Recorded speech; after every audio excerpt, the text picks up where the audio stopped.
Maman, mon beau-père m'a frappé.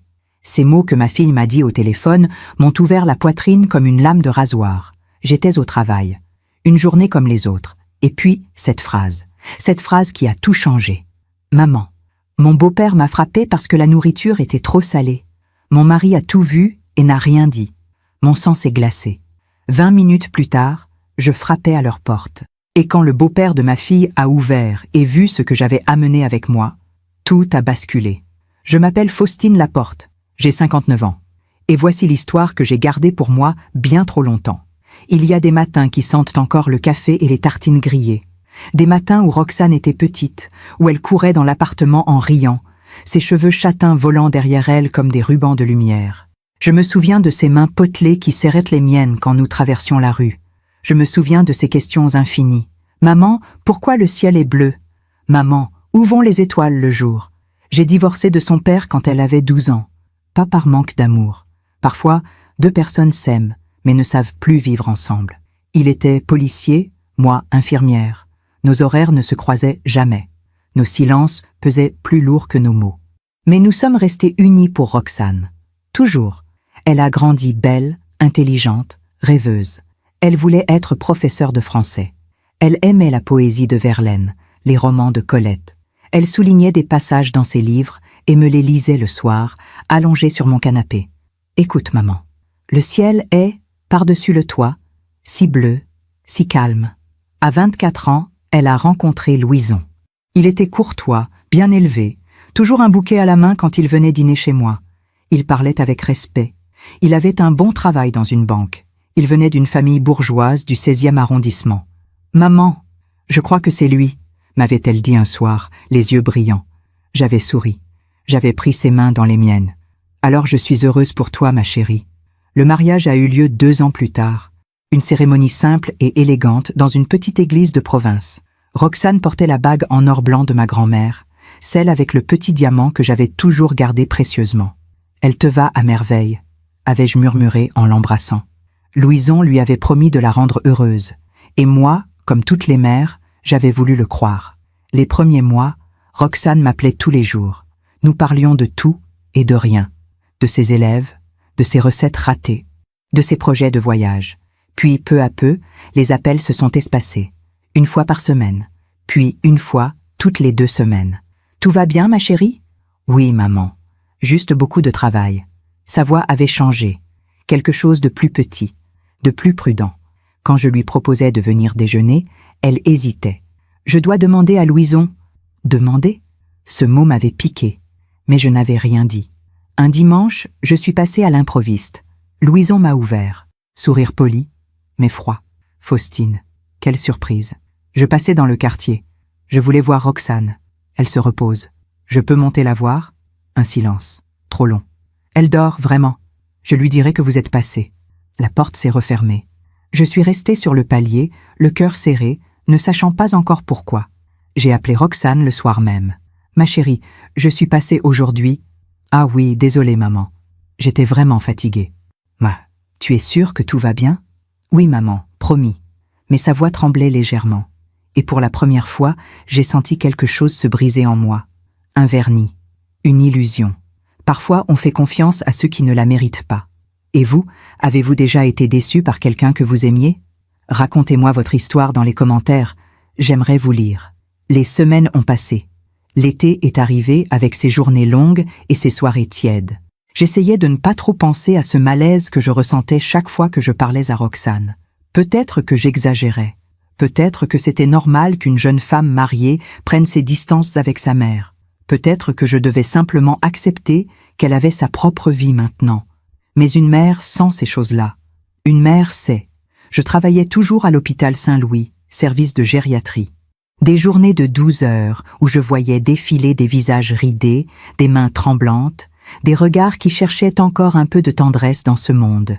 J'aimais mon travail. J'aimais ces vieux qui me racontaient leur vie entre 2 prises de tension. Madame Beaumont, 86 ans, me parlait souvent de sa fille. Elle ne vient plus me voir, vous savez. Son mari n'aime pas qu'elle perde du temps avec moi. Ne dites pas ça, Madame Beaumont. C'est vrai, ma petite Faustine. Il a changé ma fille. Elle n'est plus la même. Ces mots résonnaient dans ma tête. Elle n'est plus la même.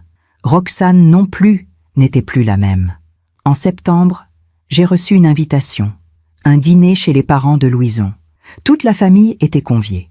C'était l'anniversaire du père de Louison, monsieur Étienne Moreau, 68 ans, ancien cadre supérieur dans une grande entreprise de travaux publics.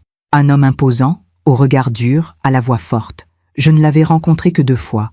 Une fois lors des fiançailles, une fois au mariage. Il m'avait à peine adressé la parole. Il avait cette manière de regarder les gens de haut, comme s'il évaluait leur valeur sociale en quelques secondes. Roxane m'avait appelé 3 jours avant le dîner. « Maman, tu viendras samedi ?»« Bien sûr, ma chérie. Papa aussi sera là. »« D'accord. » Un silence. « Maman. »« Oui. »« Rien. À samedi. » Elle avait raccroché trop vite, comme si elle avait voulu dire quelque chose, mais n'avait pas osé. Le samedi est arrivé. J'ai mis une robe sobre, gris anthracite, des perles discrètes. Je savais que cette famille jugeait les apparences. Je ne voulais pas donner de raison à monsieur Moreau de me regarder de travers. Marc m'a appelé juste avant que je parte. « Tu y vas aussi ce soir ?»« Oui. Fais attention à Roxane. »« Pourquoi tu dis ça ?»« Je ne sais pas. Juste une impression. » Marc avait toujours eu cette intuition. 25 ans dans la police. Il savait lire les gens. « D'accord, on se voit là-bas. » L'appartement des Moreau était dans le 7e arrondissement. Un immeuble haussmannien avec un hall en marbre, un ascenseur à cage dorée, des tapis épais qui étouffaient le bruit des pas. Tout respirait l'argent ancien, celui qui ne se montre pas mais se sent. J'ai sonné. Une femme d'une 50aine d'années a ouvert. Madame Moreau. Coiffure impeccable, tailleur Chanel, sourire glacial. Faustine, entrez. Pas de bise, pas de chaleur, juste une politesse de façade. Le salon était immense, haut plafond mouluré, lustres en cristal, canapés en cuir fauve. Une dizaine de personnes étaient déjà là. Des oncles, des tantes, des cousins. Tous bien habillés, tous parlant à voix mesurée. J'ai cherché Roxane du regard. Elle était dans un coin, près de la fenêtre, en train de disposer des canapés sur un plateau d'argent. Elle portait une robe noire simple, presque austère. Ses cheveux étaient tirés en arrière, si serrés que ça devait lui faire mal au crâne. Roxane. Elle a levé les yeux. Un sourire forcé. « Maman, tu es là. » Je l'ai embrassée. Elle était froide, tendue. « Ça va, ma chérie ?»« Oui, oui, je dois finir de préparer l'apéritif. Je peux t'aider ?»« Non, c'est bon. Va t'asseoir. » Elle s'est éloignée rapidement vers la cuisine. Marc est arrivé quelques minutes plus tard. Il a serré des mains poliment, mais je voyais dans ses yeux qu'il détestait cet endroit. Lui et moi, nous venions de familles simples, des gens qui travaillaient dur, qui ne mettaient au pas de nappe en lin pour un dîner de famille. Monsieur Moreau est apparu dans le salon. Grand, large d'épaules, cheveux gris coiffés en arrière, costume 3 pièces bleu marine. Il portait une alliance en or massif et une montre qui devait coûter plus cher que ma voiture. « Mes amis, merci d'être venus !» Sa voix remplissait la pièce. Tout le monde s'est tu pour l'écouter. Il a commencé à raconter des anecdotes de sa carrière, des réussites professionnelles, des voyages en Asie, des contrats signés avec des ministres. Il aimait parler. Il aimait être au centre. Louison était à côté de lui, sourire admiratif, hochant la tête à chaque phrase de son père. « Mon fils suit mes traces. Il sera directeur régional d'ici 2 ans. » Louison a rougi de fierté. Roxane passait entre les invités, servant des verres, ramassant des serviettes tombées, disparaissant dans la cuisine, revenant avec des plateaux. Personne ne la regardait. Personne ne lui disait merci. À un moment, elle a trébuché légèrement. Un verre a glissé du plateau, mais elle l'a rattrapé de justesse. Monsieur Moreau s'est tourné vers elle. « Fais attention, Roxane. Ce sont des verres en cristal de Bohême. »« Pardon, beau papa. »« Beau papa. » Ce mot m'a glacée. Elle l'appelait beau papa comme une petite fille prise en faute. Le dîner a été servi dans une salle à manger digne d'un château. Table en acajou, vaisselle en porcelaine de Limoges, couvert en argent massif. Nous étions 14. Roxane et une autre jeune femme, l'épouse d'un cousin, ont servi tous les plats. Roxane ne s'est pas assise. « Tu ne manges pas, ma chérie ?» ai-je demandé doucement. « Je mangerai après, maman. » Mais Madame Moreau a posé sa main sur mon bras. « C'est comme ça dans notre famille, Faustine. Les belles filles servent d'abord. C'est une marque de respect. » J'ai regardé Marc. Ses mâchoires étaient serrées, ses poings fermés sous la table. Le repas a duré 3 heures. Monsieur Moreau parlait sans cesse de politique, d'économie, de la décadence de la France moderne. Il avait des opinions tranchées sur tout. Les immigrés, les jeunes, les femmes qui travaillent. Une femme doit savoir tenir une maison. C'est la base. Il a regardé Roxane en disant ça. N'est-ce pas, Roxane? Oui, beau papa. Elle se tenait debout près de la cuisine, prête à bondir au moindre signe. À la fin du repas, le gâteau est arrivé. Roxane l'avait fait elle-même. Un fraisier magnifique, avec des fraises fraîches et de la crème pâtissière. Monsieur Moreau a coupé la première part. Il a goûté. Son visage s'est durci. C'est trop sucré. Silence. Pardon? A murmuré Roxane. C'est trop sucré. Tu as encore raté. Les larmes sont montées aux yeux de Roxane. Elle a baissé la tête. Je suis désolée. Tu es toujours désolée. Mais ça ne change rien. Louison n'a rien dit. Il a continué de manger son gâteau comme si de rien n'était. Marc s'est levé brusquement. « Excusez-moi, je dois partir. » Il est sorti sans un regard en arrière. Moi, je suis restée. Parce que je ne voulais pas laisser Roxane seule. Après le dîner, j'ai aidé Roxane à débarrasser dans la cuisine. Nous étions seuls. Enfin. « Ma chérie, ne dis rien, maman, s'il te plaît. Roxane, ce n'est pas normal. C'est sa famille. Il faut que je m'adapte. Mais toi, tu comptes aussi. » Elle a fermé les yeux. Une larme a coulé sur sa joue. Je ne peux pas en parler maintenant. Pourquoi? Parce que si je commence, je vais tout casser. Elle a essuyé sa larme rapidement et est retournée dans le salon. Je suis partie 1 heure plus tard, le cœur lourd, les mains tremblantes. Dehors, Marc m'attendait, appuyé contre un réverbère, les bras croisés. « Tu l'as vu? »« Oui. »« Et ?» Elle se laisse écraser, Marc. Je sais. Il a allumé une cigarette. Il avait arrêté de fumer depuis 10 ans. Mais ce soir, il en avait besoin. Ce type est un tyran. Monsieur Moreau? Oui, et son fils est pareil. Louison n'a rien dit. Rien. Exactement. Nous sommes restés là, sous la pluie fine qui commençait à tomber, à regarder les fenêtres illuminées de l'appartement des Moreau. Et quelque part, dans cette lumière dorée, notre fille disparaissait un peu plus chaque jour. Pendant que je raconte tout cela, je me demande d'où vous m'écoutez. Écrivez le nom de votre ville en commentaire. Les mois qui ont suivi ce dîner ont été les plus difficiles de ma vie. Pas à cause de ce qui m'arrivait à moi, mais à cause de ce que je voyais arriver à ma fille sans pouvoir rien faire. Roxane m'appelait de moins en moins. Quand je l'appelais, elle répondait toujours avec cette voix douce mais fatiguée, cette voix qui disait « tout va bien », alors que tout criait le contraire. « Ma chérie, on pourrait déjeuner ensemble cette semaine ?» « Je ne sais pas, maman. Louison a beaucoup de travail en ce moment. Il a besoin que je sois à la maison. Mais juste 1 heure. Je verrai. Je te rappelle. » Elle ne rappelait jamais. J'ai essayé de passer chez elle plusieurs fois. Une fois, personne n'a répondu. Une autre fois, c'est Louison qui a ouvert, sourire poli, main dans les poches. Roxane n'est pas là. Elle est sortie faire des courses. Mais sa voiture était garée en bas de l'immeuble. Ah, d'accord. Tu peux lui dire que je suis passée? Bien sûr. La porte s'est refermée. J'ai attendu dans ma voiture pendant 1 heure. Roxane n'est jamais sortie. Marc, lui, était plus direct. Il a commencé à surveiller. Discrètement. Pas officiellement, parce qu'il n'avait aucune raison légale de le faire. Mais il connaissait des collègues. Il posait des questions. Il vérifiait. Un soir, il m'a appelé. « Faustine, tu es assise ?»« Oui. »« Pourquoi ?» ?»« J'ai parlé avec un collègue du commissariat du 16e. »« Et ?»« Monsieur Moreau a un casier. » Mon cœur s'est arrêté. « Quoi ?»« Violence conjugale. Il y a 15 ans. Sa femme a porté plainte, puis elle l'a retiré 2 semaines plus tard. Mon Dieu, il n'y a jamais eu de procès. Tout a été étouffé. Je tremblais. Et Louison. Rien sur Louison, mais un fils qui a vu son père frapper sa mère pendant des années. Il n'a pas fini sa phrase. Il n'en avait pas besoin. Marc, qu'est-ce qu'on fait? On surveille, on attend. Et dès qu'il y a quelque chose, on agit. On ne peut pas juste aller la chercher. Elle est adulte, Faustine. Si elle ne veut pas partir, on ne peut rien faire. Mais si elle est en danger, alors elle appellera. Et on sera là. J'ai raccroché en pleurant. Cette nuit-là, j'ai regardé la bague de ma grand-mère que je portais autour du cou sur une chaîne. Roxane portait la sienne à son doigt le jour du mariage. Cette bague qui symbolisait l'amour, la protection, la transmission. Je me suis demandé si elle la portait encore. Les semaines ont continué de s'écouler. Octobre est arrivé, avec ses feuilles mortes et ses ciels gris. J'essayais de continuer à vivre normalement. Je travaillais. Je souriais à mes patients. Je rentrais chez moi. Je dînais seul devant la télévision. Mais chaque soir, je regardais mon téléphone en espérant un appel de Roxane.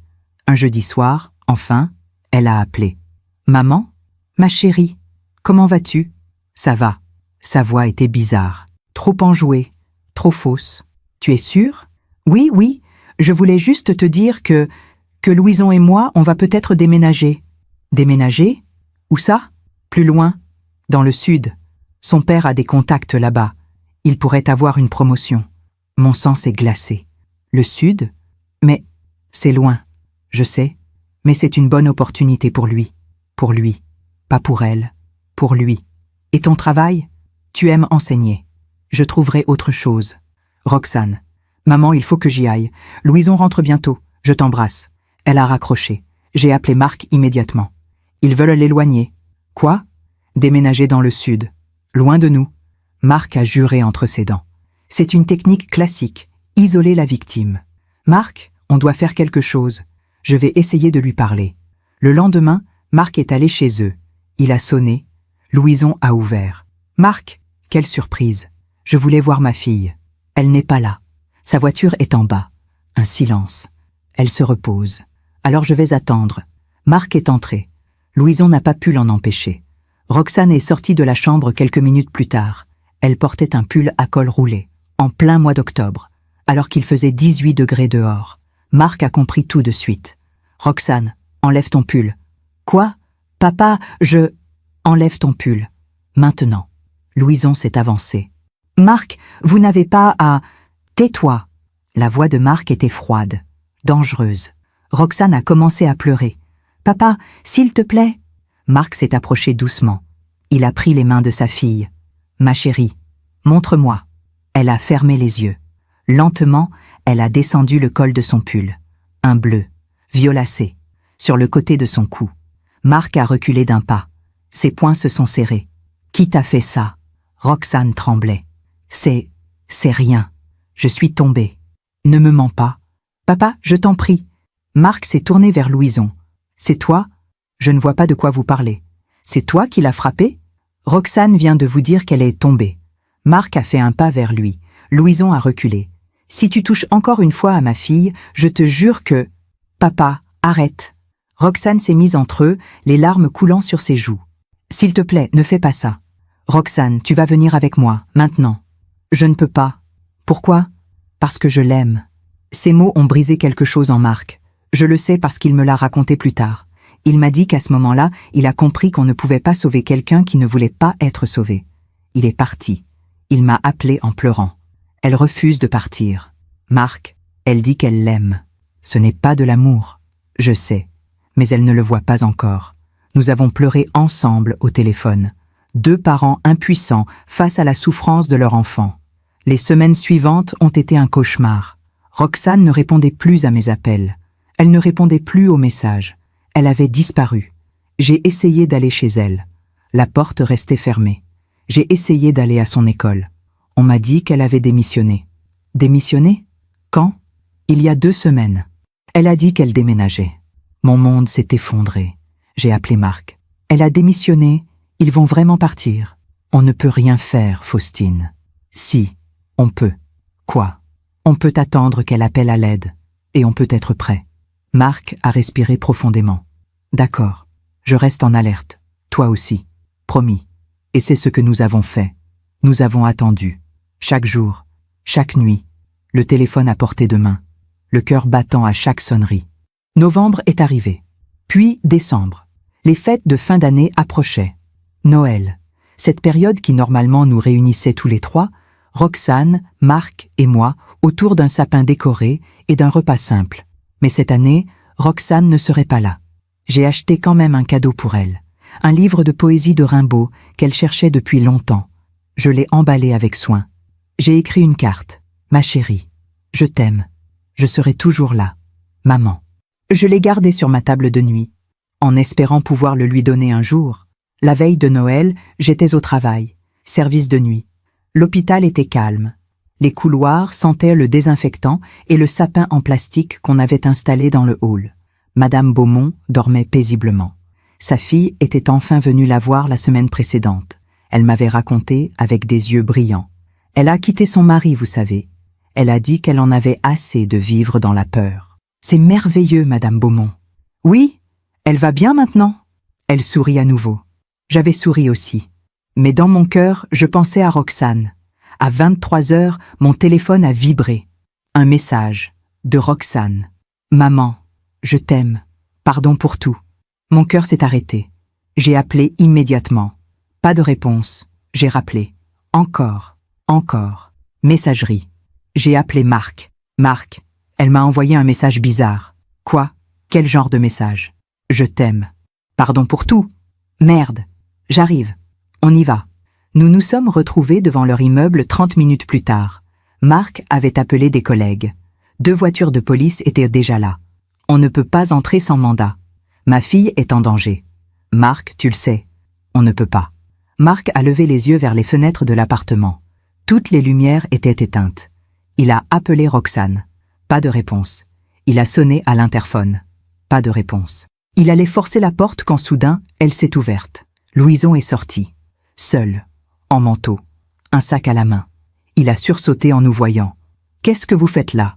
Où est Roxane? Elle dort. À cette heure-ci? Avec toutes les lumières éteintes? Elle ne se sentait pas bien. Marc l'a attrapée par le col. Si tu lui as fait du mal, je te jure. Lâchez-moi. » Les policiers se sont interposés. « Marc, calme-toi. » Un des policiers s'est tourné vers Louison. « Monsieur, nous devons vérifier que votre épouse va bien. Elle va bien. Alors laissez-nous monter. » Louison a hésité. Trop longtemps. « Monsieur, si vous refusez, nous reviendrons avec un mandat. » Finalement, il a cédé. Nous sommes montés. Marc, moi, 2 policiers, et Louison qui traînait des pieds. L'appartement était plongé dans le noir. Ça sentait l'alcool et la cigarette froide. Roxane? Pas de réponse. Marc a allumé la lumière du salon. Tout était en désordre. Des verres brisés par terre. Une chaise renversée. Roxane? Il a couru vers la chambre. Elle était là, recroquevillée dans le lit, les yeux fermés. Roxane. Elle a ouvert les yeux lentement. Son visage était tuméfié. Lèvres fendues. Œil au beurre noir. J'ai crié. Marc s'est retourné vers Louison. Si les policiers ne l'avaient pas retenu, ils l'auraient tuée. « Espèce de lâche! Espèce de... » Elle est tombée. « Encore? Elle tombe beaucoup, ta femme. » Roxane a murmuré quelque chose. Je me suis approchée. « Qu'est-ce que tu dis, ma chérie? C'était pas lui. » « Quoi? C'était pas Louison. » Mon sang s'est glacé. « Alors qui? » Elle a fermé les yeux. Des larmes ont coulé. Son père. Et c'est là que tout a commencé. Je me demande encore si j'ai fait le bon choix. Et vous? Qu'auriez-vous fait à ma place? Son père. Ces 2 mots ont résonné dans la chambre comme un coup de tonnerre. Marc s'est figé. Les policiers se sont regardés. Louison a baissé la tête. Quoi? Ai-je murmuré, incapable de comprendre. Roxane tremblait. Elle s'est redressée difficilement, une main sur ses côtes comme si chaque mouvement lui faisait mal. Il est venu ce soir. Il était en colère. Pourquoi? Parce que j'ai refusé de signer les papiers. Quels papiers? Elle a regardé Louison. Lui fixait le sol, les mains dans les poches, le visage fermé. Les papiers pour vendre mon appartement. Je ne comprenais pas. Ton appartement? Quel appartement? Roxane a pris une grande respiration. Douloureuse. Mamie Jeanne m'a laissé son appartement à Montmartre, dans son testament. Tu te souviens? Bien sûr que je me souvenais. Ma mère, décédée il y a 3 ans. Elle avait légué son petit 2 pièces à Roxane, sa petite fille adorée. Oui, mais tu l'as mis en location, non? C'est ce que je croyais. Elle a levé les yeux vers moi, des yeux remplis de honte. Louison voulait le vendre, pour investir dans un projet avec son père, un projet immobilier. Ils avaient besoin de liquidités. Marc s'est approché. Et tu as refusé? Oui, c'est tout ce que j'ai de mamie. Je ne voulais pas le vendre. Et alors? Alors Louison a signé à ma place. Le silence est tombé comme une pierre. Il a fait quoi? Ai-je murmuré. Roxane pleurait maintenant, sans retenue. Il a falsifié ma signature. Il a vendu l'appartement. Et l'argent est parti dans le projet de son père. C'est illégal, a dit un des policiers. C'est de la fraude. Louison a relevé la tête brusquement. Je n'ai rien fait d'illégal. Ma femme était d'accord. Je n'étais pas d'accord, a crié Roxane. C'était la première fois que je l'entendais crier, vraiment crier. Toute sa douleur, toute sa colère accumulée pendant des mois sortait d'un coup. Tu as falsifié ma signature, tu m'as volé. Louison a serré les mâchoires. C'était pour nous, pour notre avenir. Non, c'était pour ton père, toujours pour ton père. Tais-toi. Non. Elle s'est levée, chancelante. Marc l'a soutenue. J'en ai assez de me taire. J'en ai assez d'avoir peur. J'en ai assez de disparaître. Elle a regardé Louison droit dans les yeux. Ce soir, j'ai dit à ton père que j'allais porter plainte, pour la fraude, pour récupérer mon argent. Et c'est là qu'il t'a frappé ? A demandé Marc doucement. Roxane a hoché la tête. Il a dit que je détruisais la famille, que j'étais une ingrate, que sans eux, je ne serais rien. Sa voix s'est brisée. Et puis il m'a giflé, fort. Je suis tombée. J'ai heurté la table basse. Et lui, elle a regardé Louison. Lui, il est resté assis dans le canapé. Il a regardé son père me frapper. Et il n'a rien dit. Le silence qui a suivi était insoutenable. Marc s'est tourné vers Louison. Dans ses yeux, je voyais quelque chose que je n'avais jamais vu. Une rage froide, contrôlée, terrifiante. Tu as laissé ton père frapper ta femme. Ce n'était pas une question, c'était une constatation. Louison a ouvert la bouche, l'a refermée. Aucun mot ne pouvait justifier ça. « Où est-il maintenant ?» a demandé un des policiers. « Il est parti. Il y a 1 heure. »« Où ?»« Chez lui, je suppose. » Le policier a appelé par radio. Il a donné l'adresse des Moreau. Demandé une intervention. On va l'interpeller. Puis il s'est tourné vers Roxane. « Madame, acceptez-vous d'aller à l'hôpital pour faire constater vos blessures ?» Roxane a regardé sa main. Elle tremblait encore. « Oui. »« Et acceptez-vous de porter plainte contre votre beau-père pour violence volontaire ?»« Oui. »« Et contre votre mari pour complicité et fraude ?» Roxane a fermé les yeux. C'était le moment de choisir, sa vie ou sa cage. « Oui. » Louison a explosé. « Tu ne peux pas faire ça ?»« Si, je peux. » Roxane, réfléchis, c'est ma famille. Et moi, je suis quoi ? Il n'a pas répondu. Roxane s'est tournée vers moi. Ses yeux étaient rouges, gonflés, mais pour la première fois depuis des mois, j'y ai vu quelque chose. Une lueur, de la force. « Maman, je peux venir chez toi ce soir ?» J'ai éclaté en sanglots. « Bien sûr, ma chérie.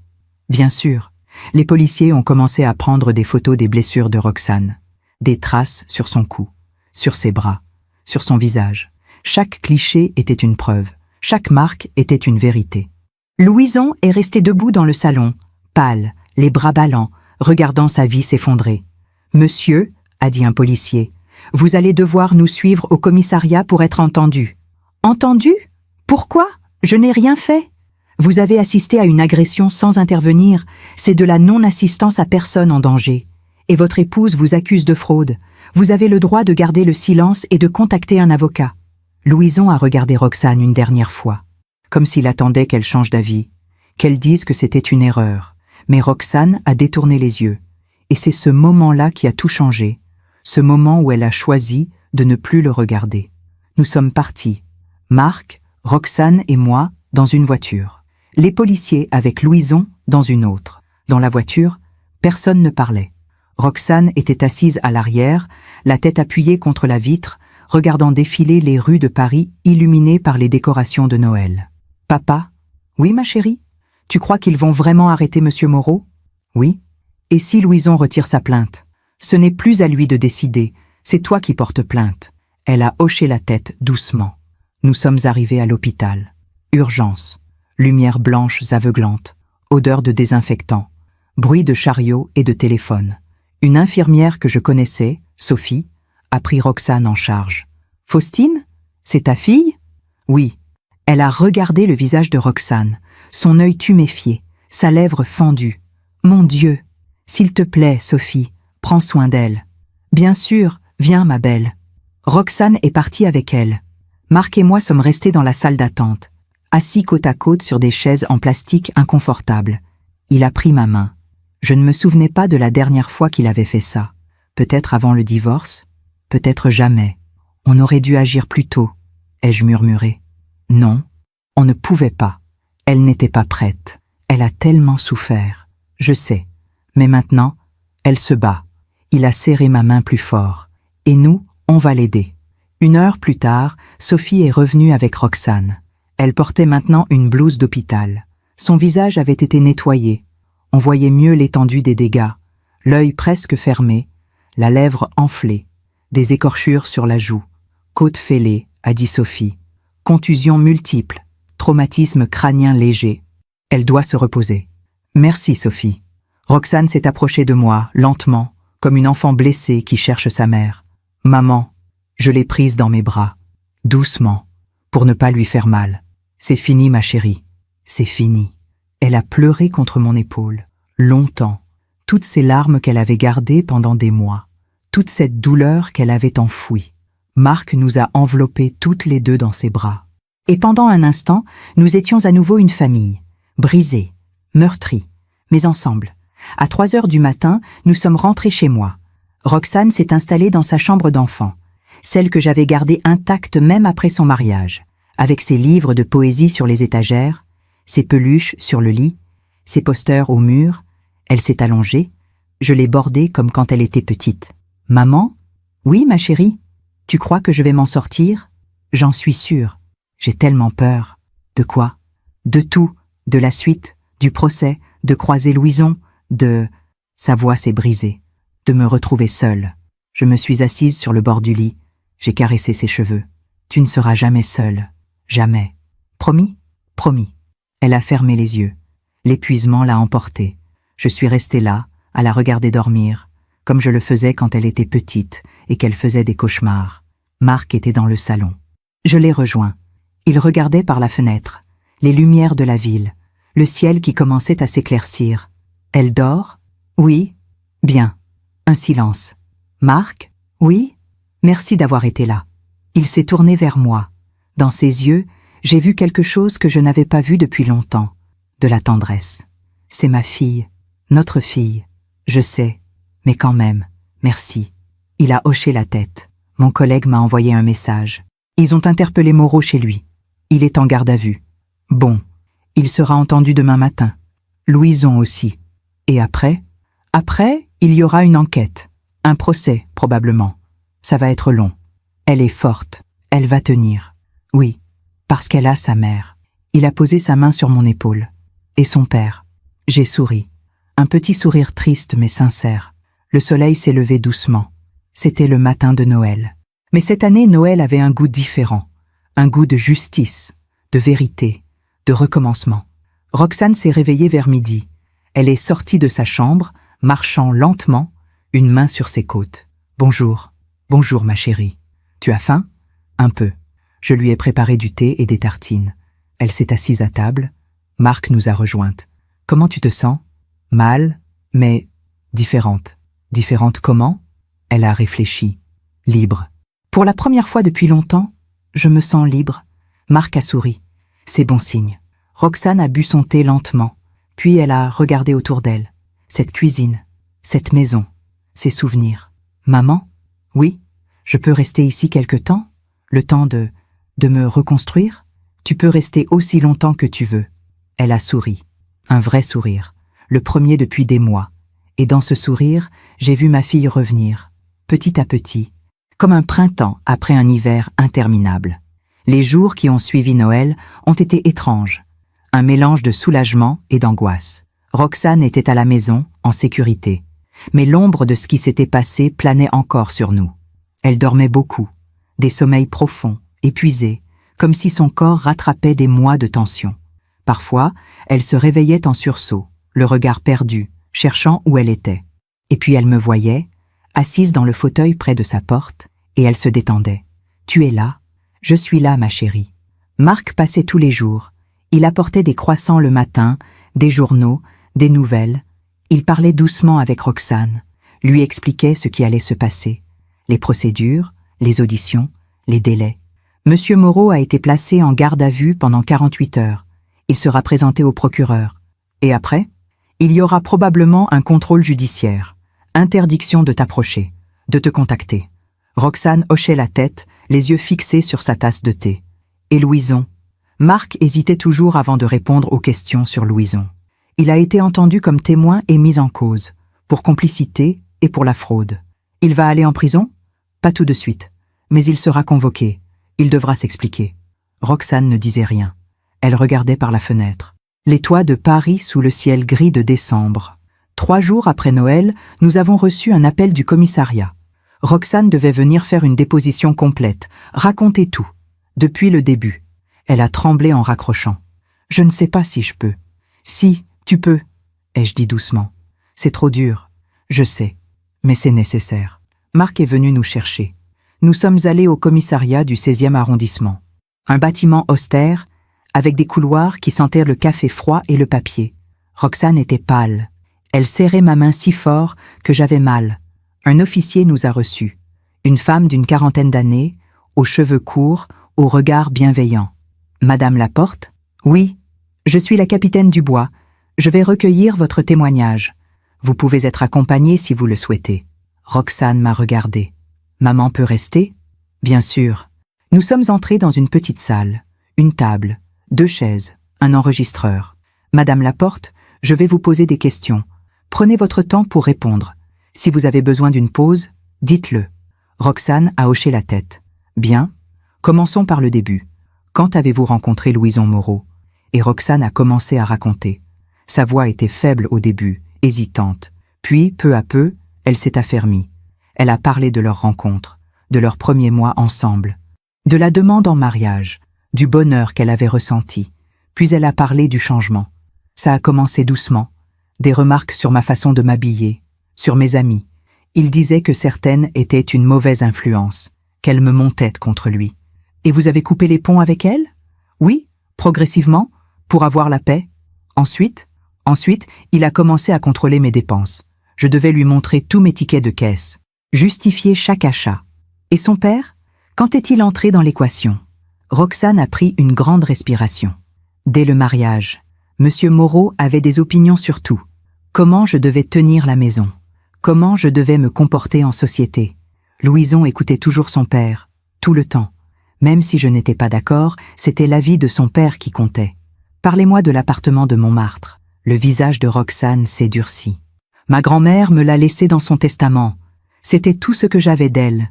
Un petit 2 pièces avec vue sur le Sacré-Cœur. Elle l'avait acheté jeune. Elle y tenait énormément. Et que s'est-il passé? Louison voulait le vendre. Son père avait un projet immobilier dans le sud. Ils avaient besoin de liquidités. 150 000 €. Le prix de mon appartement. Vous avez refusé? Oui, j'ai dit non. Clairement. Et alors? Roxane a fermé les yeux. Un jour, j'ai reçu un coup de fil d'un notaire pour me féliciter de la vente. Je ne comprenais pas. Quelle vente? Il m'a dit que l'appartement avait été vendu 2 semaines plus tôt, que l'argent avait été versé sur le compte de mon mari. La capitaine Dubois prenait des notes. Vous n'aviez rien signé? Non, rien. Et votre mari? Je l'ai confronté. Il a dit qu'il avait signé à ma place, que c'était pour notre bien, que son père avait besoin de cet argent pour un investissement sûr, que j'étais égoïste de m'accrocher à un appartement vide. Qu'avez-vous fait? J'ai pleuré, j'ai crié, et puis, elle s'est tue, et puis il m'a dit de me taire, que je faisais un scandale pour rien, que si je continuais, il me ferait interner. J'ai sursauté. Interné? Roxane a hoché la tête. Il disait que j'étais instable, que je faisais des crises, que personne ne me croirait. La capitaine Dubois a posé son stylo. Madame Laporte, c'est de la manipulation psychologique, de la violence morale. Je sais. Maintenant, je le sais. Continuez. Racontez-moi la soirée du 24 décembre. Roxane a pris une autre grande respiration. J'avais contacté un avocat en secret. Je voulais savoir si je pouvais récupérer mon argent, si je pouvais porter plainte pour fraude. L'avocat m'a dit que oui, que c'était très clair, que mon mari avait commis un délit. Et vous avez décidé d'agir? Oui. Ce soir-là, j'ai dit à Louison que j'allais porter plainte. Comment a-t-il réagi? Il est devenu blanc. Il m'a supplié de ne pas faire ça. Il a dit que ça détruirait sa carrière, que son père serait ruiné, qu'on perdrait tout. Et vous? J'ai dit que j'avais déjà tout perdu. Mon appartement, ma dignité, moi-même. Elle a essuyé une larme qui coulait sur sa joue. Et c'est là qu'il a appelé son père. Quand est-il arrivé? 20 minutes plus tard. Il était furieux. Je l'entendais crier dans l'escalier. Quand il est entré, il m'a regardé comme comme si j'étais de la vermine. Que s'est-il passé? Il m'a dit que j'étais une ingrate, que sa famille m'avait tout donné, que sans eux, je ne serais rien, qu'une bonne épouse ne traîne pas son mari en justice. Et ensuite, Roxane a fermé les yeux. Ses mains tremblaient. J'ai répondu que je n'étais plus sa bonne épouse, que j'en avais assez de me soumettre, que je voulais juste récupérer ce qui m'appartenait. Et il m'a giflé, fort. J'ai basculé en arrière. J'ai heurté la table basse. Je suis tombée par terre. Sa voix se brisait. Il s'est approché. Il m'a donné un coup de pied dans les côtes. J'ai crié. J'ai demandé à Louison de l'arrêter. Qu'a fait votre mari? Roxane a ouvert les yeux. Son regard était vide. Rien. Il était assis dans le canapé, les bras croisés. Il regardait. Et il ne disait rien. Le silence dans la pièce était assourdissant. Son père a continué? Oui. Il m'a attrapé par les cheveux. Il m'a relevé. Il m'a dit que si je portais plainte, il me détruirait. Qu'il avait des relations. Qu'il me ferait passer pour folle. Que personne ne me croirait. Et puis il est parti. Comme ça. Il a claqué la porte. Et Louison? Louison est resté assis. Il m'a regardé. J'étais par terre, en sang, et il m'a dit « Tu vois ce que tu as fait ?» J'ai senti mon cœur se serrer. Qu'avez-vous fait alors? J'ai rampé jusqu'à la chambre. J'ai pris mon téléphone. J'ai envoyé un message à ma mère. Et j'ai appelé mon père. La capitaine Dubois a arrêté l'enregistrement. Merci, Madame Laporte. C'est suffisant pour aujourd'hui. Roxane tremblait. Je l'ai prise dans mes bras. C'est fini, ma chérie. Tu as été très courageuse. Nous sommes sortis du commissariat. L'air froid de décembre nous a frappés en plein visage. Roxane a respiré profondément. « Maman? Oui? Tu crois qu'ils vont le punir? Vraiment? Oui, je le crois. » Elle a hoché la tête. Mais dans ses yeux, je voyais le doute. Les jours suivants, nous avons essayé de reprendre une routine. Roxane se levait, prenait son petit déjeuner, lisait un peu. Elle ne voulait pas sortir. Elle avait peur de croiser Louison. Ou pire, son père. Marc nous appelait tous les soirs pour nous tenir au courant. Moreau a été mis en examen pour violence aggravée. Il a un contrôle judiciaire, interdiction de s'approcher de Roxane à moins de 500 mètres. Et Louison? Il est convoqué par le juge d'instruction pour l'affaire de la fraude. Ça prendra du temps. Le 31 décembre, veille du Nouvel An, nous étions toutes les deux sur le canapé. Je regardais un vieux film. Roxane feuilletait un livre sans vraiment lire. Son téléphone a vibré. Elle l'a regardé. Son visage s'est décomposé. C'est lui. Qui? Louison? Oui? Qu'est-ce qu'il veut? Elle m'a montré l'écran. Roxane, s'il te plaît, on doit parler. Je t'aime. Reviens. Mon sang n'a fait qu'un tour. Ne réponds pas. Je sais. Mais elle fixait le message, comme hypnotisée. Roxane, regarde-moi. Elle a levé les yeux. Il ne t'aime pas. Pas vraiment. Mais, non. L'amour, ça ne fait pas mal. L'amour, ça ne regarde pas quelqu'un se faire frapper sans bouger. Elle a fermé les yeux. Des larmes ont coulé. Je sais. Mais c'est dur. Je sais, ma chérie. Mais tu es plus forte que tu ne le crois. Elle a bloqué le numéro. Puis, elle a éteint son téléphone. Voilà. C'est fait. Bien. Le soir du Nouvel An, nous avons mangé une raclette toutes les deux. Comme quand elle était adolescente et qu'on passait des soirées simples, juste nous deux. À minuit, nous avons regardé les feux d'artifice depuis le balcon. Paris brillait de 1000 feux. Bonne année, maman. Bonne année, ma chérie. Nous nous sommes embrassés. Cette année sera meilleure, ai-je murmuré. Tu crois? J'en suis certaine. Et je le pensais vraiment. Parce que pour la première fois depuis longtemps, Roxane avait choisi de se sauver elle-même. Quelques jours plus tard, début janvier, nous avons reçu une lettre du tribunal. La date de l'audience préliminaire pour l'affaire de la fraude était fixée. Mi-février.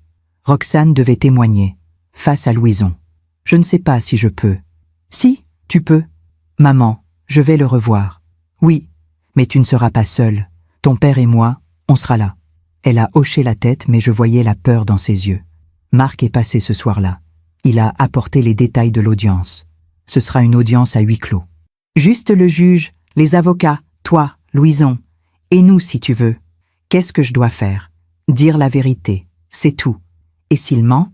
Il y a des preuves, la signature falsifiée, le virement bancaire, les documents notariaux. Il ne pourra pas nier. Roxane a respiré profondément. D'accord, je vais le faire. Marc a souri. C'est ma fille. Les semaines ont passé lentement. Roxane commençait à aller un peu mieux. Elle sortait faire des courses avec moi. Elle allait parfois se promener au parc. Elle lisait à nouveau. Un jour, elle a trouvé son livre de poésie de Rimbaud que j'avais acheté pour Noël. Je l'avais laissé sur sa table de nuit. C'était pour Noël, ai-je dit. Maman, je sais, on a raté Noël cette année. Mais tu es là, c'est le plus beau cadeau. Elle a ouvert le livre. Elle a lu la dédicace que j'avais écrite. Ma chérie, je t'aime. Je serai toujours là. Maman, elle a fondu en larmes. Merci, merci pour tout. Nous nous sommes serrés l'une contre l'autre, et dans cette étreinte, j'ai senti que quelque chose était en train de guérir. Lentement, douloureusement, mais sûrement. Mi-février est arrivé trop vite. Le jour de l'audience, Roxane s'est réveillée à l'aube. Je l'ai entendue marcher dans le couloir. Quand je suis sortie de ma chambre, elle était dans la cuisine, une tasse de café froid entre les mains. « Tu n'as pas dormi ?»« Pas vraiment. »« Ma chérie, j'ai peur, maman. » Je me suis assise à côté d'elle. « Je sais, mais souviens-toi, tu dis la vérité. C'est tout. La vérité est de ton côté. » Elle a hoché la tête, mais ses mains tremblaient. Marc est venu nous chercher à 9 heures. Il portait son costume sombre, celui qu'il mettait pour les occasions importantes. Dans la voiture, personne ne parlait. Juste le bruit du moteur et de la ville qui se réveillait. Le tribunal était un bâtiment imposant, gris, avec de grandes colonnes à l'entrée. Nous avons monté les marches lentement. Roxane serrait mon bras. L'avocat que nous avions engagé, Maître Fontaine, nous attendait dans le hall. Une femme d'une 50aine d'années, cheveux gris relevés en chignon, regard perçant. « Madame Laporte, vous êtes prête ? Je ne sais pas. C'est normal. Mais vous devez juste raconter ce qui s'est passé. Le juge va vous écouter. » Nous sommes entrés dans la salle d'audience. Une petite salle, presque austère. Le juge était déjà assis, un homme d'une 60aine d'années aux lunettes rondes. Et puis je l'ai vu, Louison, assis de l'autre côté, avec son propre avocat. Il était pâle, amaigri. Il regardait droit devant lui, évitant soigneusement de croiser le regard de Roxane. Roxane s'est figée en le voyant. « Maman, respire. Je suis là. » Nous nous sommes assises. Marc s'est installé derrière nous. Le juge a commencé. « Nous sommes réunis aujourd'hui pour l'affaire concernant la vente frauduleuse d'un bien immobilier appartenant à Madame Roxane Laporte. Madame Laporte, pouvez-vous nous expliquer les faits ?» Roxane s'est levée. Sa voix était faible au début, mais elle a tenu bon. Elle a raconté. L'héritage de sa grand-mère, son refus de vendre, la vente effectuée sans son accord, la signature falsifiée. Le juge écoutait attentivement, prenant des notes. « Monsieur Moreau, que répondez-vous à ces accusations ?» Louison s'est levé. Il évitait toujours de regarder Roxane. « Monsieur le juge, ma femme et moi avions discuté de cette vente. Elle était d'accord. »« Ce n'est pas vrai !» a crié Roxane. « Madame, s'il vous plaît, » a dit le juge calmement. « Monsieur Moreau, avez-vous une preuve de cet accord ?»« Non, monsieur le juge. C'était verbal. »« Mais vous avez signé à sa place ?» Louison a hésité. « Oui. Mais c'était pour simplifier les démarches. » Le juge a retiré ses lunettes. « Monsieur Moreau, falsifier une signature est un délit. Peu importe vos intentions. » L'avocat de Louison a pris la parole, essayant de minimiser les faits, parlant de malentendus conjugal, de difficultés de communication. Mais le juge ne semblait pas convaincu. Où est l'argent de cette vente actuellement? Louison a baissé la tête. Il a été investi dans un projet immobilier. Le projet de votre père? Oui. Et ce projet? Il a échoué. Le silence est tombé dans la salle. Roxane a pâli. Échoué? Louison a enfin levé les yeux vers elle. Le projet n'a pas abouti. L'argent est perdu. Roxane a vacillé. Marc s'est levé, prêt à la soutenir. Perdu? Mon argent est perdu? Roxane, je suis désolée. Désolée? Tu m'as volé 150 000 € et tu es désolée? Le juge a frappé son marteau. Silence, s'il vous plaît. Monsieur Moreau, vous comprenez que non seulement vous avez commis une fraude, mais que vous avez également causé un préjudice financier considérable à votre épouse? Oui, monsieur le juge. Bien.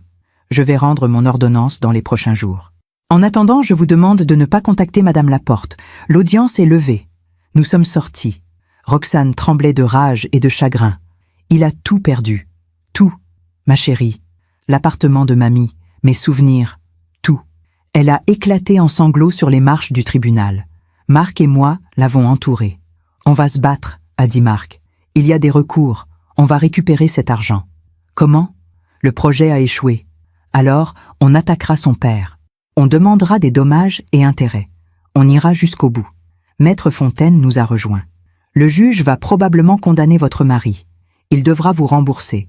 S'il ne peut pas, on se retournera contre son père qui a bénéficié de l'argent. Roxane a essuyé ses larmes. Vous croyez vraiment qu'on peut gagner? Oui, les faits sont clairs. Dans les jours qui ont suivi, Roxane est devenue plus déterminée. La colère avait remplacé la peur. Elle voulait justice. Non seulement pour l'agression, mais aussi pour le vol. Ils m'ont tout pris, maman. Ma dignité, mon argent, mes rêves. Mais je ne les laisserai pas gagner. C'est ma fille. 2 semaines plus tard, l'ordonnance du juge est tombée. Louison était reconnu coupable de fraude. Il devait rembourser les 150 000 € à Roxane, plus les intérêts et les frais de justice. S'il ne pouvait pas payer, son père serait solidairement responsable. Roxane a pleuré en lisant le document. Mais cette fois, c'étaient des larmes de soulagement. J'ai gagné. Oui, ma chérie, tu as gagné. Mais nous savions toutes les deux que le combat n'était pas terminé. Il restait encore l'audience pour les violences, le procès de Monsieur Moreau, et tout ce que cela impliquait. Roxane a regardé par la fenêtre. Le printemps commençait à pointer. Les premiers bourgeons sur les arbres. Maman? Oui? Merci de ne pas m'avoir abandonnée. Jamais, ma chérie, jamais. Et dans ce moment, j'ai su que peu importe ce qui viendrait ensuite, nous étions ensemble. Et c'était tout ce qui comptait. Le procès de Monsieur Moreau pour violence aggravée a eu lieu début avril. Cette fois, ce n'était pas une simple audience.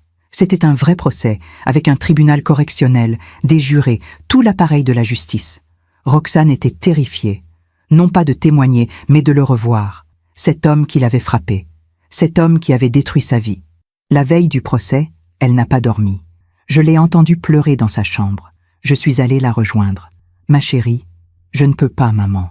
Je ne peux pas le regarder en face. Si, tu peux. Parce que cette fois, c'est lui qui doit avoir peur, pas toi. Elle m'a regardée, les yeux rouges. Tu crois qu'ils vont vraiment le condamner? Oui, les preuves sont là, les photos, le certificat médical, ton témoignage, celui de ton père. Mais son avocat va dire que j'exagère, que je mens. Laisse-le dire. La vérité est plus forte que les mensonges. Le matin du procès, Marc est venu nous chercher très tôt. Il était en uniforme. Il avait demandé à être présent officiellement en tant que policier et père de la victime. Dans la voiture, il a pris la main de Roxane. Quoi qu'il arrive aujourd'hui, je suis fière de toi. Papa, tu es la femme la plus courageuse que je connaisse. Roxane a souri faiblement. Le tribunal était bondé. Des journalistes étaient là. L'affaire avait fait du bruit. Un cadre supérieur accusé de violence sur sa belle-fille. Les médias adoraient ce genre d'histoire. Nous sommes entrés par une porte dérobée pour éviter les caméras. Maître Fontaine nous attendait. « Roxane, vous êtes prête ?» « Je crois. » « Bien, souvenez-vous. Répondez aux questions simplement.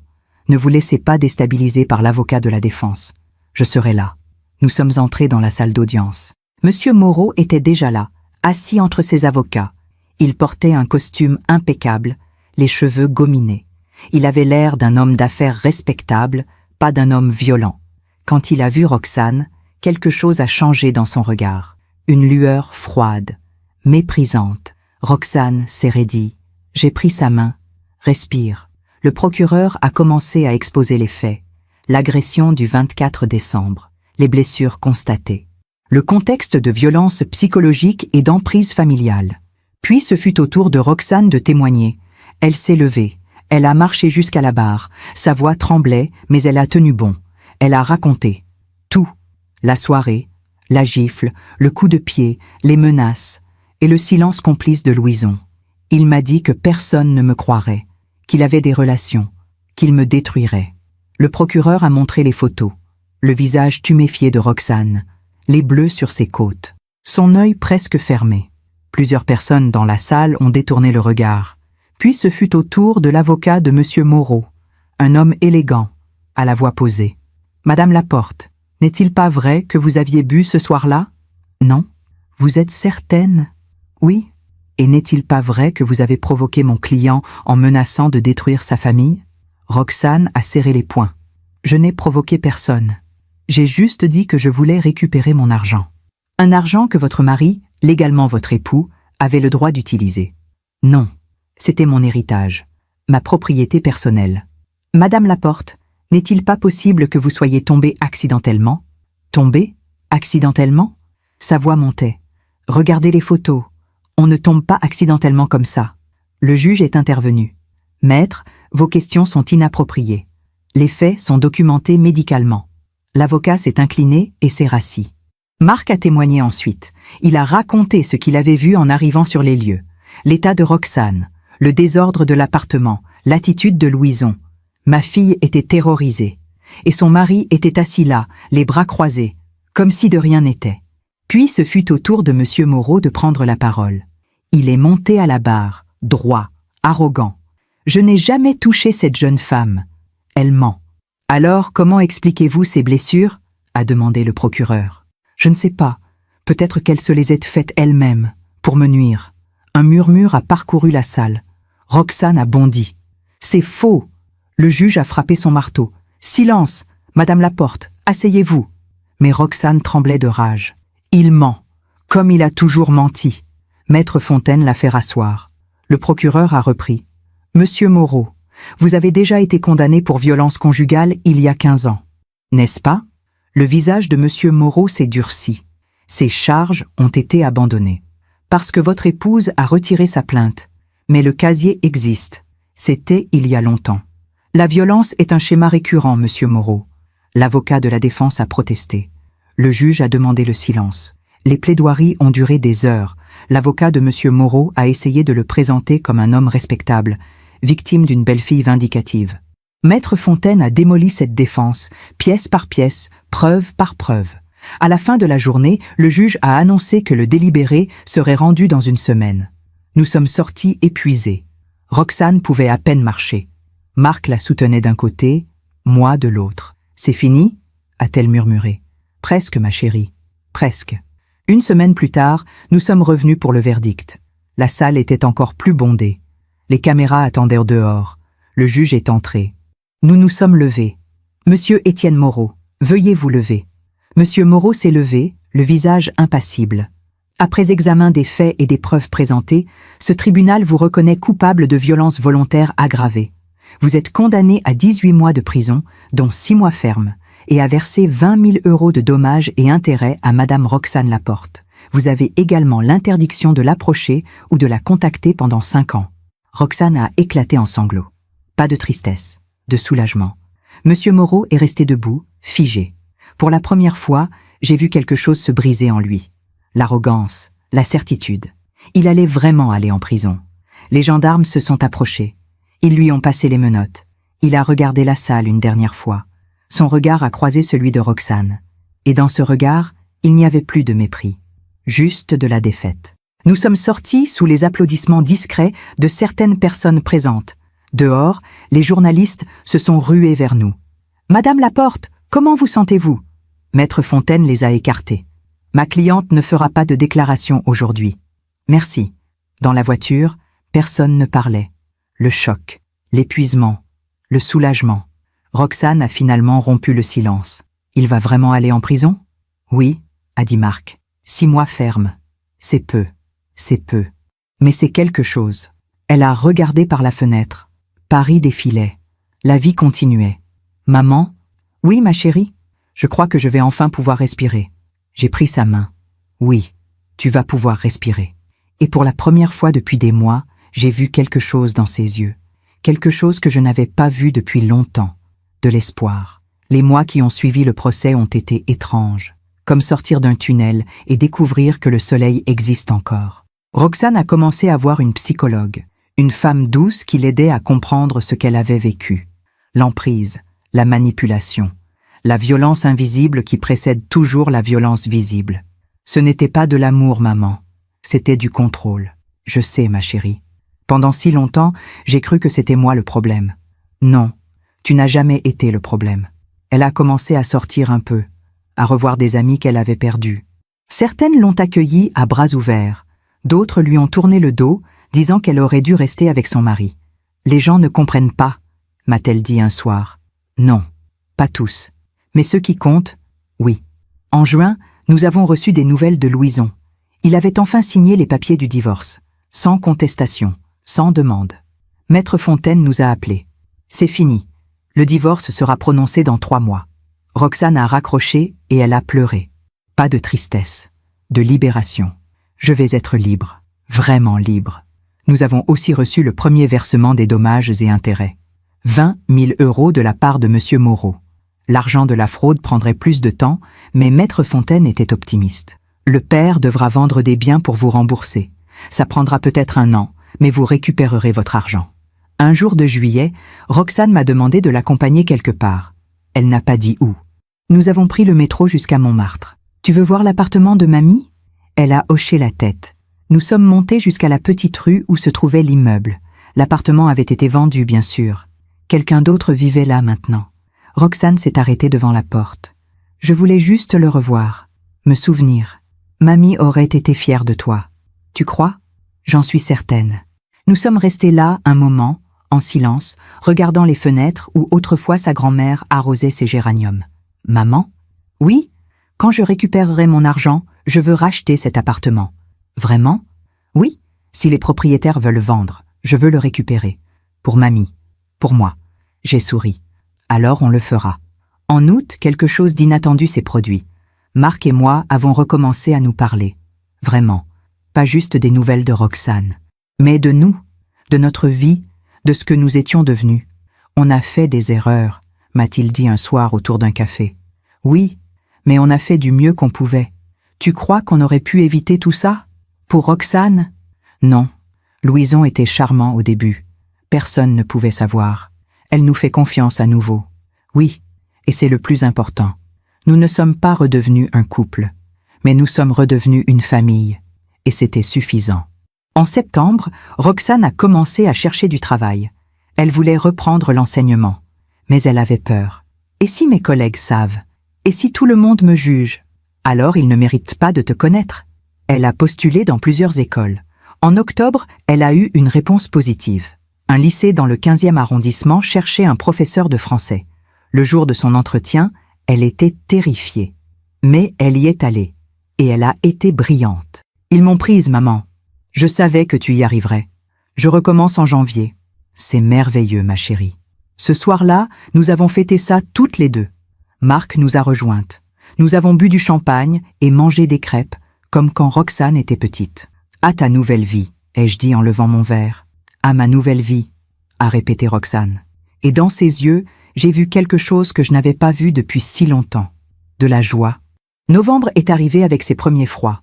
1 an exactement depuis que tout avait basculé. Un matin, nous avons reçu un appel de Maître Fontaine. Madame Laporte, j'ai des nouvelles. Bonnes ou mauvaises? Bonnes. Monsieur Moreau Senior a accepté de vendre un de ses biens pour vous rembourser intégralement. 150 000 € plus les intérêts. Le virement sera effectué la semaine prochaine. Roxane a lâché le téléphone. Elle tremblait. C'est fini? Oui, ma chérie. C'est fini. Elle s'est effondrée dans mes bras en pleurant. J'ai récupéré mon argent, celui de mamie. Oui, je peux racheter l'appartement. Oui, et c'est ce qu'elle a fait. Elle a contacté les propriétaires actuels de l'appartement de Montmartre. Par chance, ils cherchaient à vendre pour partir en province. C'est comme si mamie l'avait voulu, m'a dit Roxane. En décembre, elle a signé l'acte de vente. L'appartement était à nouveau à elle. Le jour où elle a récupéré les clés, nous y sommes allés ensemble. Marc nous accompagnait. Roxane a ouvert la porte lentement. L'appartement était vide, mais il sentait encore un peu la lavande, comme autrefois. C'est exactement comme je m'en souvenais. Elle a marché dans chaque pièce, touchant les murs, regardant par les fenêtres, souriant. « Maman, tu te souviens? Mamie faisait ses confitures ici. Elle chantait en les préparant. Je me souviens. » Roxane s'est arrêtée devant la fenêtre qui donnait sur le Sacré-Cœur. « Je vais refaire ma vie ici. Tu vas déménager? » « Oui, je vais enfin avoir mon chez-moi. » Marc a souri. « Ta grand-mère serait fière. » Ce soir-là, nous avons dîné dans un petit restaurant de Montmartre. Juste nous 3. Comme une famille qui se retrouve. « Papa? Maman? » « Oui, merci. Pour tout. Pour ne jamais m'avoir abandonné. » Marc a pris sa main. « On ne t'aurait jamais laissé tomber. Jamais. Je sais maintenant. » Pendant le dîner, j'ai remarqué quelque chose. Roxane riait, vraiment. De bon cœur. « Tu as l'air heureuse, ai-je dit doucement. »« Je le suis, maman. pour la première fois depuis longtemps. En rentrant chez moi ce soir-là, j'ai repensé à tout ce chemin parcouru. La douleur, les larmes, les combats, mais aussi la force, le courage, la reconstruction. Quelques jours plus tard, j'ai appris par Marc ce qu'il était advenu de Louison et de son père. Monsieur Moreau avait purgé ses 6 mois de prison. À sa sortie, sa femme avait demandé le divorce. Elle était partie vivre chez sa sœur. La grande famille bourgeoise s'était effondrée. Louison avait perdu son poste à la banque. L'affaire avait fait trop de bruit. Il vivait maintenant dans un petit studio, seul. Ses amis l'avaient abandonné. Sa famille aussi. La vie leur a rendu ce qu'ils ont donné, a dit Marc. Le karma, ai-je murmuré. Oui, le karma. Je n'ai pas ressenti de joie en apprenant leur chute, juste une forme de paix, comme si l'univers avait rétabli l'équilibre. À Noël, Roxane a organisé un dîner dans son nouvel appartement. Marc et moi étions invités. Elle avait décoré avec goût, mis un petit sapin près de la fenêtre. C'est notre premier vrai Noël depuis longtemps, a-t-elle dit. Nous avons mangé, ri, partagé des souvenirs. Roxane nous a lu un poème de Rimbaud, celui qu'elle préférait. Et en la regardant, debout près du sapin, le livre à la main, j'ai réalisé quelque chose. Elle était redevenue elle-même. Non, elle était devenue quelqu'un de plus fort encore. Aujourd'hui, 2 ans ont passé depuis cette nuit du 24 décembre où tout a basculé. Roxane enseigne dans son lycée. Elle aime ses élèves. Ils l'adorent. Elle leur parle de poésie, de littérature, mais aussi de vie, de résilience, de courage. Elle vit seule dans son appartement de Montmartre. Elle a appris à aimer cette solitude. Ce n'est plus de la peur, c'est de la liberté. Parfois, elle me dit qu'elle rencontre quelqu'un, un homme bien, un professeur d'histoire, mais elle prend son temps. Je ne suis pas pressée, maman. J'apprends à me connaître d'abord. C'est sage. Et si je ne rencontre personne, ce n'est pas grave. Je suis complète toute seule. Ces mots me remplissent de fierté. Marc et moi nous voyons régulièrement. Nous ne sommes plus ensemble, mais nous sommes redevenus amis. Des amis qui partagent la plus belle chose que nous ayons jamais créée. Notre fille. Monsieur Moreau vit désormais dans un petit appartement. Seul. Sa femme ne lui parle plus. Ses amis l'ont oublié. Son empire s'est effondré. J'ai appris qu'il avait des problèmes de santé. Que parfois, il errait dans les rues, l'air perdu. La vie finit toujours par rendre ce qu'on lui donne. Louison, lui, est parti de Paris. Marc a entendu dire qu'il vivait dans le sud, qu'il essayait de reconstruire quelque chose. Mais les gens n'oublient pas. Sa réputation l'a suivi. Je ne ressens ni joie, ni pitié. Juste l'indifférence qu'on réserve aux gens qui ne font plus partie de notre vie. Il y a quelques semaines, Roxane m'a invité à prendre le thé chez elle. Elle m'a montré quelque chose, un cahier. Je l'ai écrit. Mon histoire, tout ce qui s'est passé. Pourquoi? Pour ne jamais oublier d'où je viens. Et pour aider d'autres femmes, peut-être? Tu vas le publier? Je ne sais pas. Peut-être un jour. Elle a souri. Mais je l'ai écrit. Et ça, c'est déjà beaucoup. Ce soir-là, en rentrant chez moi, j'ai pensé à toutes ces femmes qui vivent ce que Roxane a vécu, qui ont peur, qui se sentent seules, qui pensent qu'elles ne méritent pas mieux. Et j'ai voulu leur dire quelque chose. La violence ne commence jamais par un coup. Elle commence par un mot de trop, un regard qui glace, une remarque qui blesse, une liberté qu'on vous retire petit à petit. Et quand vous vous réveillez, vous ne vous reconnaissez plus. Mais il n'est jamais trop tard pour partir, pour dire non, pour demander de l'aide. Roxane l'a fait, et elle s'en est sortie, pas toute seule, parce que personne ne s'en sort vraiment seul. Elle avait son père, elle m'avait, elle avait la justice, mais surtout, elle avait cette petite voix en elle qui murmurait encore « Tu mérites mieux ». Et elle l'a écoutée. Aujourd'hui, quand je regarde ma fille, je vois une survivante, mais je vois surtout une femme libre, une femme qui a repris sa vie en main, une femme qui inspire d'autres femmes. Et je me dis que tout ce que nous avons traversé n'aura pas été vain si mon histoire aide ne serait-ce qu'une femme à ouvrir les yeux. Si vous vivez dans la peur, si quelqu'un vous fait du mal, si vous ne vous reconnaissez plus dans le miroir, appelez, parlez, partez. Vous n'êtes pas seul, vous méritez mieux. Vous méritez la paix. Et un jour, vous aussi, vous vous réveillerez et vous sourirez à nouveau. Comme ma fille le fait aujourd'hui. Merci de m'avoir écouté jusqu'au bout. Si cette histoire a touché votre cœur, Abonnez-vous et activez la cloche pour entendre d'autres femmes qui ont transformé la douleur en sagesse. Chaque jour, une femme, une leçon de vie. Partagez cette histoire avec quelqu'un que vous aimez. Parfois, une histoire change toute une journée. Que Dieu vous bénisse et à très bientôt.